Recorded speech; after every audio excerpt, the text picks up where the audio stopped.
Praise the lord. ప్రేమైన వారలారా, ఇప్పుడు మీరు చూస్తున్నటువంటి చర్చు భారతదేశంలో స్థాపింపబడినటువంటి మొట్టమొదటి చర్చు. ఇది అపోస్తులైన తోమా గారి చేత 52వ సంవత్సరములో నిర్మింపబడినటువంటి ఈ గొప్ప మందిరము. ఈ మందిరము లోపల అనేకమైనటువంటి శిలలను మనము చూస్తాము. అందులో తోమా గారు అభిషేకము చేస్తున్నటువంటి శిలను మనం చూస్తున్నాం.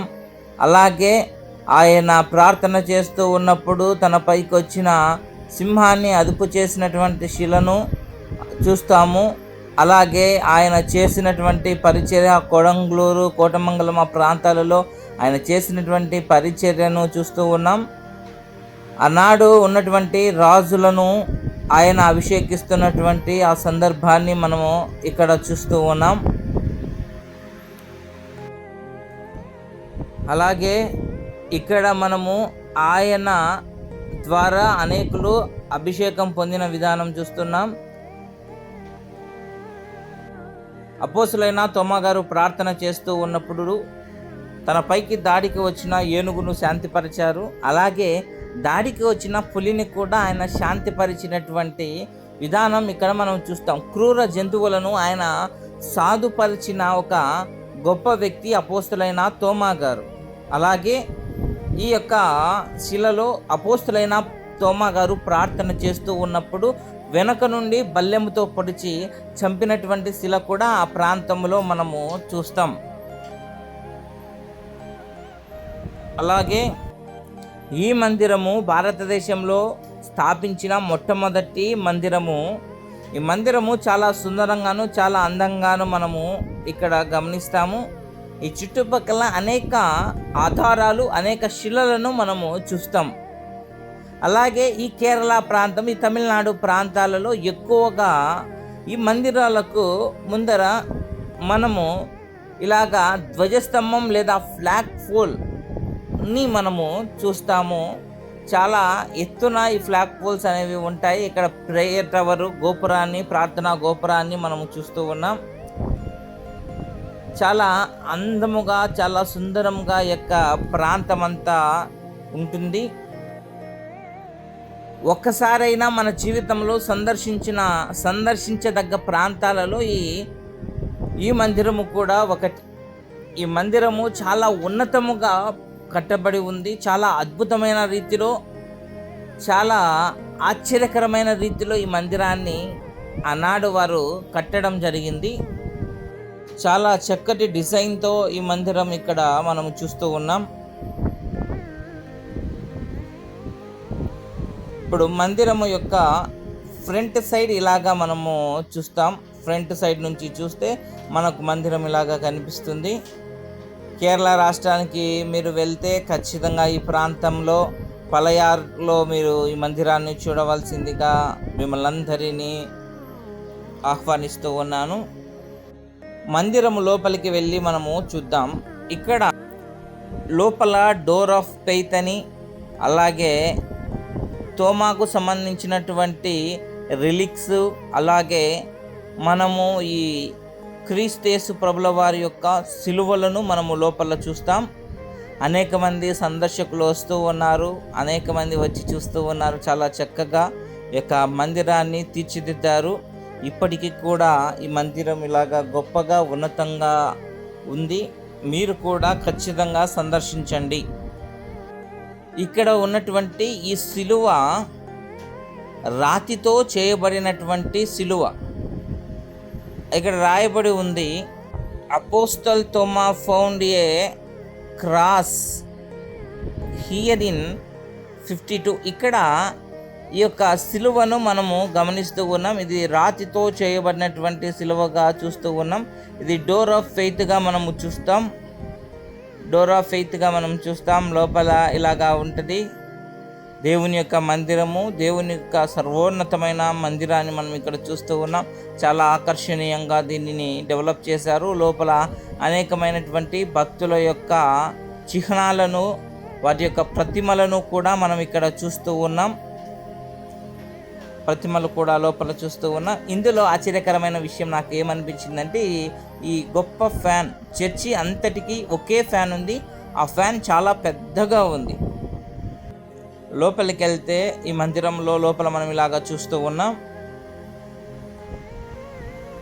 ఇవి తోమా గారికి చెందినటువంటి రిలిక్స్గా మనము చూస్తాము. వీటన్నిటిని మనం ఇక్కడ చూస్తూ ఉన్నాం. చూడండి, చాలా అద్భుతంగా, చాలా సుందరంగా ఈ యొక్క మందిరంలో శిలలను, ప్రతిమలను ఏర్పాటు చేసుకున్నారు. ఇక మందిరము చాలా చక్కగా, చాలా నీట్గా ఉంటుంది. ఇక్కడ కూడా మరొక రిలెక్ట్ని మనం చూస్తూ ఉన్నాం, రిలిక్ ఆఫ్ సెయింట్ థోమా. అలాగే ఈ మందిరము ఇలాగా చాలా చక్కగా ఉంటుంది. అనేక మంది వస్తూ ఉన్నారు, దేవుని యొక్క మందిరాన్ని చూస్తూ ఉన్నారు. తలియాకులం, హోలీ పాండ్ అని, పవిత్ర కోనేరు అని మనము పిలుస్తాము. ఈ ప్రాంతంలో దేవుని యొక్క మరొక మందిరాన్ని ఇక్కడ వీరు కడుతూ ఉన్నారు. ఆ యొక్క మందిరపు పనిని ఇక్కడ చేస్తూ ఉన్నారు, మనం చూస్తూ ఉన్నాం ఈ యొక్క వీడియోలో. ఇది అక్కడ ఉన్నటువంటి తలియాకులం, హోలీ పాండ్గా దీన్ని పిలుస్తారు. ఒక గొప్ప ఉన్నతమైన ఆశ్చర్యకరమైన కార్యాన్ని చేసి దేవుడు అనేకులను క్రీస్తు వైపుకు నడిపించారు. ఇక్కడ మరొక బావిని మనం చూస్తాము. ఈ బావిలో నీరును వారు చేదుకునేవారు, ఈ నీటిని వారు త్రాగేవారు. చాలా సుందరమైనటువంటి ఈ యొక్క కొలను పక్కన అందమైన చెట్లు మనము చూస్తూ ఉన్నాం.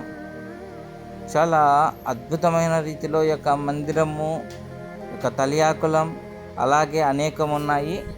ఇక్కడ ఒక గృహను మనము చూస్తాము. గృహ చాలా అద్భుతమైనటువంటి ఆశ్చర్యకరమైన రీతిలో గృహ ఉంటుంది. ఇది చాలామంది చూస్తూ ఉండరు, చాలా చోట్ల ఇది క్లోజ్ చేసి ఉంటుంది. అయితే చూడండి, లోపల గృహలోకి నేను వెళ్తూ ఉన్నాను. లోపల ఆ యొక్క తోమా గారు ఎలాగా ఉన్నారు ఇక్కడ ఈ విజువల్స్లో చూస్తే, ఆయన నాడు తన యొక్క శత్రువుల నుండి దాక్కుకోవడానికి ఇలాగ గృహను వాడాడు. ఇలాగ గృహలలో దాక్కుంటూ ఆయన దేవుని యొక్క పరిచర్యను చేశాడు. ఇలాగా గృహలోనే నిద్రపోతూ ఆయన పరిచర్యను చేశారు. వాక్యమును చదువుకుంటున్నటువంటి ఈ యొక్క శిలను కూడా మనం చూస్తాం. ఈ యొక్క గృహ ఒకవైపు నుండి క్లోజ్ చేయబడి ఉంటుంది, ఒకవైపు మాత్రమే ఓపెన్ చేసి ఉంటారు. తిరిగి మళ్ళీ వెనక్కి వచ్చేసేయాలి. ఇలాగ చూస్తే ఇది ఆ తలియాకులం యొక్క సరస్సు. ఇక్కడ ఒక స్త్రీ ఒక చిన్న బాలుని ఎత్తుకొనినటువంటి ఆ యొక్క స్కల్ప్చర్ని మనము చూస్తూ ఉన్నాం.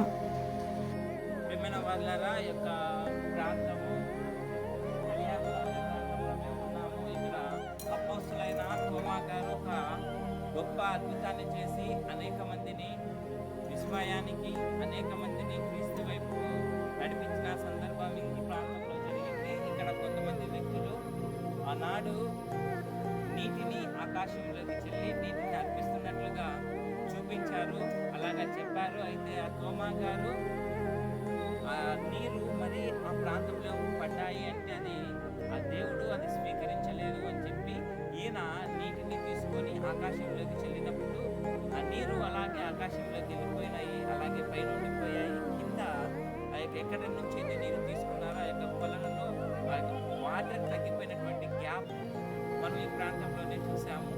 ఇది చాలా ఉన్నతమైన విషయము, భారతదేశము సంతోషించదగ్గ విషయము. భారతదేశానికి క్రీస్తు శకం 52లోనే తోమా గారి ప్రాంతానికి వచ్చి పరిచర్యను ప్రారంభించారు. ఇక్కడ ఈ పలయాలు, ఈ చర్చి ఇవన్నీ కూడా ఇక్కడ మనం చూస్తాము. చాలా అద్భుతమైన, చాలా సుందరమైనటువంటి వాతావరణం ఇక్కడ బాగా మెయింటైన్ చేస్తూ ఉన్నారు. ఇక్కడ ఉన్నటువంటి బావి చాలా గొప్పగా ఉంటుంది.